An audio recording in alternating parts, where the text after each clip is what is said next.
President Donald Trump is pressing forward with his efforts to set his agenda in motion despite several legal challenges to his flurry of executive orders. Today, he is signing an additional executive order that could suspend federal funding for schools and universities that impose COVID-19 vaccine mandates. This as the Treasury Department's Office of the Inspector General says it is now launching an audit of its security controls for the government's payment system. A federal judge is hearing arguments regarding DOJ's access to the Treasury Department's records. On Thursday, the judge left a ban intact, preventing Elon Musk's Department of Government Efficiency from accessing the personal data of millions of Americans. CBS News political reporter Zak Hudak is following all the news coming out of the White House this hour and joins us now with more. Zak, good to see you. So first off, the president is still signing a flurry of those executive orders since taking office, but many of them have now been temporarily blocked due to some legal challenges. So where do we stand right now?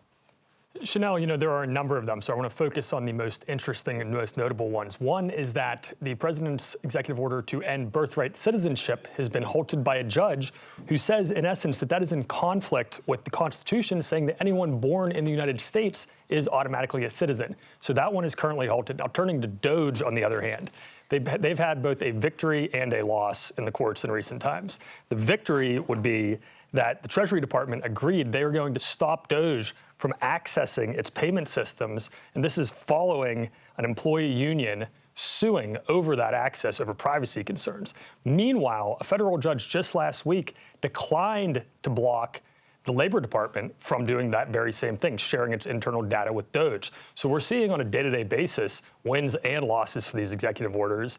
And as the Trump administration loses some of them, they are appealing pretty much without fault anytime they are held up. So these legal challenges are expected to continue on over the coming months. And we also know that Trump just signed some more executive orders today. Want you to talk about those, including one notably that would end COVID-19 vaccine mandates in schools. Does the president have the power to do that?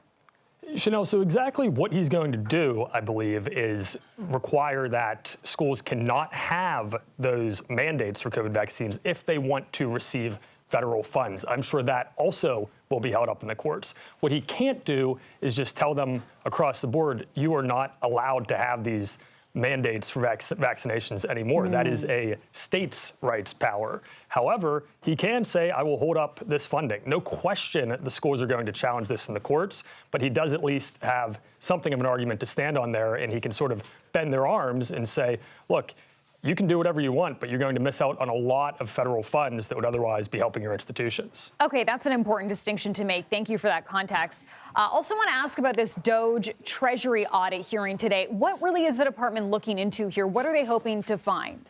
This is something that Senators Elizabeth Warren and Ron Wyden called for repeatedly and really pushed to make sure it happened. The question is, who at DOJ got access to what Treasury information, and what are their security concerns involved in that? So we don't know yet exactly what will come from that, but the questions are, which of these young engineers working for Elon Musk were given access, and were they given access to private information or sensitive information that could compromise government employees? I think that we will likely hear from both Wyden and Warren as we get details from this, but this is really a thorough examination of exactly what information DOJ has gotten and who at DOJ has gotten it. Okay, Zak Hudak, thank you.